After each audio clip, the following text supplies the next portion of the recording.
போயிட்டு இருக்கீங்க, நீந்திட்டீங்க, கரை சேரப்போ சுழல்ல மாட்டினீங்களே என்ன ஆவீங்க? நதியை கிடக்க வேண்டிதான். அந்த சுழல் தான் அந்த ஜீவன் முத்தி, அந்த முத்தி, இந்த முதிக்குன்னு மெனக்கிடணும்ல. அப்புறம் உங்களுக்கு ஒரு செலவு வச்சு வர்றவங்க அவங்க கிட்ட ஏதோ கேட்பாங்க, நீங்க கொடுத்துட்டு இங்கேயே இருக்க வேண்டிதான். அதனால மாயை என்பது அடியனுக்கு ஆசான் புகட்டியது இவ்வளவுதான். இதில் ஏதேனும் புரியவில்லை என்றாலும் அதற்கு இறைவன் தான் பொறுப்பு, புரிந்தாலும் இறைவன் தான் பொறுப்பு. மாற்று கருத்துக்கள் இருந்தாலும் சொல்ல ஏற்றுக்கொள்ள வேண்டியது அடியனுடைய பொறுப்பு. சொல்லலாம். நதி பயணிக்கு கடலோட கலக்குறது இருக்கு தானே, பரந்த கடலோட கலக்கும் ஐயா. நீச்சல் அடிக்க உடம்பு வேணும் இல்ல? நீங்க எப்படி அணுவாய் போய் எங்க போய் அணுவா இருந்தா உங்களை யாராவது முழுங்கிடுவாங்க. நம்ம உடம்புல ஆயிரக்கணக்கான அணுக்கள் பயணிக்குது. அது ஏதாவது கண்ணுக்கு தெரியுதான்னு சிவப்பணுக்கள் தோன்றுது, மறையுது, படிக்கிறோம் இல்ல.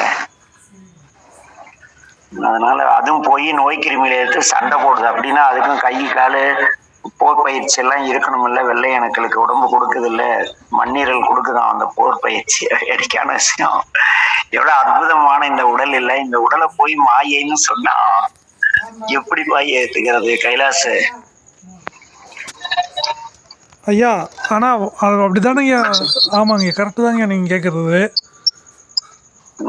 அப்புறம் இமைப்பொழுதும் நீங்காமல் பதி எனக்குள் இருக்கும் பொழுது இந்த பதி இந்த உடலை நெறிப்படுத்துவதற்காக ஆன்மாவை நெறிப்படுத்துறது. இந்த உடலை கொடுத்து உடலை இறைவன் ஆன்மா மாயை இயக்குது. இறைவன் மாயையை இயக்கிக்கிட்டு இருக்காரு ஐயா. ஆனா இப்போ சிவபுராணத்துல மாய பிறப்பருக்கும் மன்னனடி வாழ்கன்னு ஒரு இடத்துல சொல்றாரு.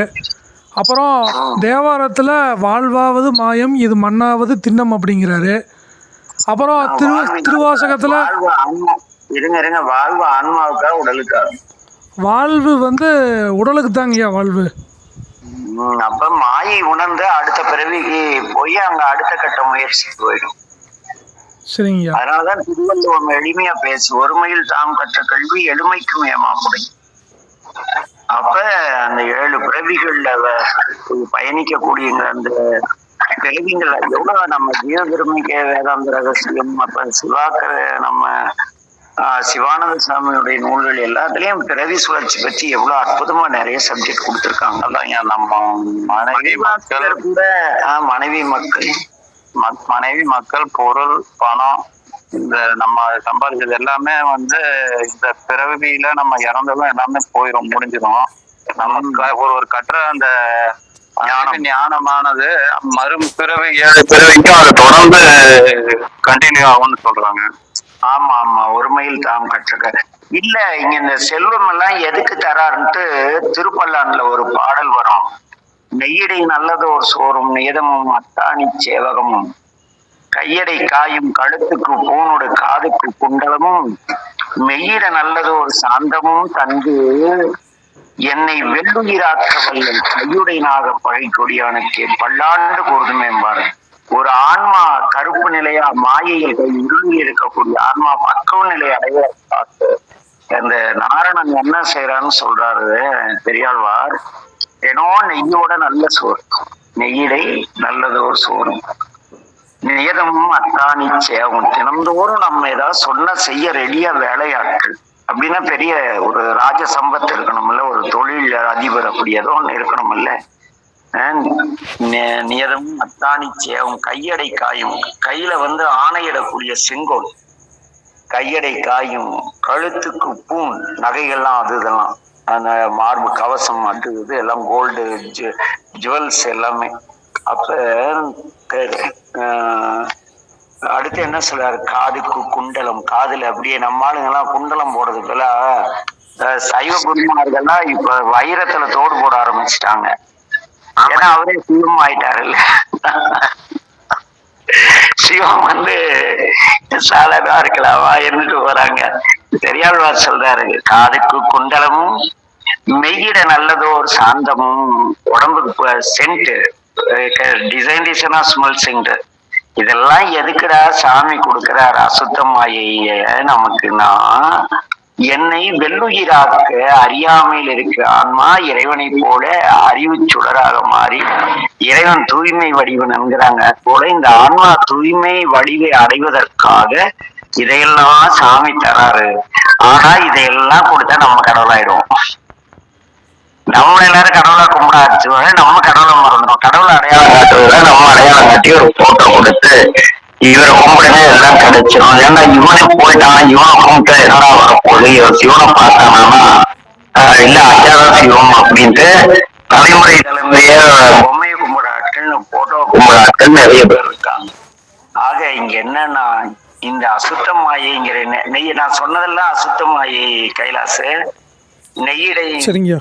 நல்ல நெய்யிடை நல்லதோர் சோறும் நியதமும் மட்டாணி சேகமும் நெய்யிடை நல்லதோர் சோறும் நியதமும் தினம்தோறும் நெய்யிடை சோறு மாயை தானே.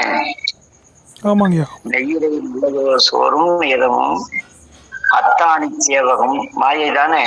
ஆமாங்கய்யா. கையடை காயும் பெரும் அரச போகம் கையில ஆணையிடும் வல்ல ஆற்றல் மாயை தானே. ஆமாங்கய்யா. கழுத்துக்கு பூன் நகைகள் மாயை தானே. ஆமாங்கய்யா. காதுக்கு குண்டலம். ஆமாங்கய்யா. மெய்யிட நல்லதோர் சென்ட்டு சந்திராதி தைலம் எதோ ரோஸ் அத்தர் எதோ அடிச்சுக்கிறாங்கல்ல. ஆமாங்கய்யா. இதெல்லாம் மாயை. ஆனா இந்த மாயை எதுக்கு தராருன்னா நான் இதெல்லாம் இறைவன் பிறருக்கு என் மனைவி மக்கள் குழந்தைகள் என்னுடைய சுற்றத்தார் உறவுகளுக்கு பகிர்ந்து இறைவன் எனக்கு கொடுத்த வாழ்க்கையை இறைவன் எவ்வாறு பிரபஞ்சத்தை பேணுகிறாரோ அதுபோல இவர்களை எல்லாம் எனக்கு கொடுத்த வீட்டிலே இதையெல்லாம் பகிர்ந்து நாட்டிலே பகிர்ந்து வாழ்ந்தால் நான் இறைநிலை அடைவேன். என்னை என்னாக்குறாரு, நெய்யிடை நல்லதோர் சோறும் எதமும் அத்தானி சேவகமும் கையடை காயும் கழுத்துக்கு பூனோடு காதுக்கு குண்டலமும் மெய்யிட நல்லதோர் சாந்தமும் தந்து என்னை வெள்ளுயிராக்க வல்ல. அந்த வெள்ளுயிரானாதான் அங்க சிவலோகமா எந்த லோகத்துக்கோ போக முடியும். கருப்புங்கிற வரைக்கும் குளிச்சுட்டான் அவன் கையில் நான் வேலை செய்யறேன், கையில கிரீஸ் ஆயிடுச்சுன்னா அந்த கழுவு போற வரைக்கும் கழுவுறங்கள. துளிர் இருந்தா கூட சோப் போட்டு மறுபடியும் தேய்ச்சி கழுவுறோம்ல. நிச்சயமாங்க, நிச்சயமா. அதனால இது எல்லாம் இந்த மாயை, இந்த அசுத்தமாய் என்பது நம்மளை சுத்தமாயை கூட்டி போய் நிறுத்துறதுக்கு தான். ஆனா அந்த சுத்தமாயில போய் மாட்டிட்டு சுழல்ல மாற்ற மாதிரி மாட்டிட்ட கரை சேர முடியாது. நானே குரு ஐயா சொன்ன சிவன் சொன்ன மாதிரின்னு எவனாவது சொல்லி ஒரு செகண்ட் அங்க ராவணன் நினைச்சான், ஆகா என் தாய் என்ன தவம் செய்திருந்தால் இந்த திருக்கையிலாயமலை சுமக்கும் ஆற்றல் எனக்கு கிடைச்ச ஒரு வினாடி நினைச்சான். 1000 வருஷம் ராவணன் அளவிட்டார். ராவண இறைவன் அவனுடைய இந்த உலக பிரபஞ்சத்துல என் திருக்கைலாயத்திற்கு வாழ்வியல் சார்ந்து ராவணா லேக் அந்த ஏரியில அந்த அசுர ராவணன் அவனுக்கு தினந்தோறும் போய் அந்த லேக்ல குளிச்சுட்டு சிவனை தரிசனம் பண்ணிட்டு வர அளவு சிவபக்தன் அவன். அவனே ஒரு கணம் சுத்தமாயில மாட்டி 1000 வருஷம் அழுது சாமி ராவணேஸ்வரான்னு பேர் வச்சாராம். 1000 வருடம் அழுது தலைவன் அப்படின்னு பேர் கொடுத்தாராம் சிவம். ராவண ஒரிஜினல் பேரு யாருக்குமே தெரியாத போயிடுச்சு. இறைவன் கொடுத்த டைட்டில் தான் அந்த ராவணேஸ்வரன். அப்ப எனக்கே அவ்வளவு பெரிய மகா சிவபக்தன், குபேரனுடைய மைந்தன். குபேரனுடைய மைந்தன் அது தெரியுமா உங்களுக்கு? தெரியாது ஐயா. அவருக்கு ஒரு பிறவில குபேரனுடைய மகனா இருந்திருக்காரு. ஒரு பிறவில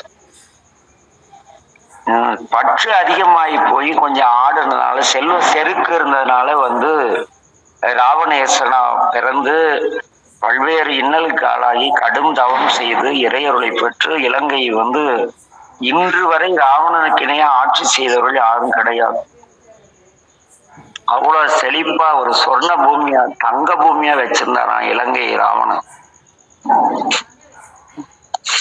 அப்படியாப்பட்ட சிவபக்தனுக்கு அவன் மனைவி மண்டோதரி அந்த போர்க்காலத்தப்பெல்லாம் சாமி சிவனே நேரடியா அவன் மனைவி கிட்டையும் ராவணன் கிட்டையும் அட்வைஸ் பண்ற அளவு பெரிய சிவபக்தன்.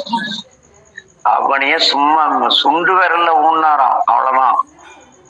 இந்த சுத்தமாயி இந்த சுண்டு விரல்ல ஊன்ற சமாச்சாரம் என்ன. ஈஸ்வர பட்டம் கிடைக்கும், ஆனா ஈஸ்வரன் ஆக முடியாத ஆளுதான் அவன்.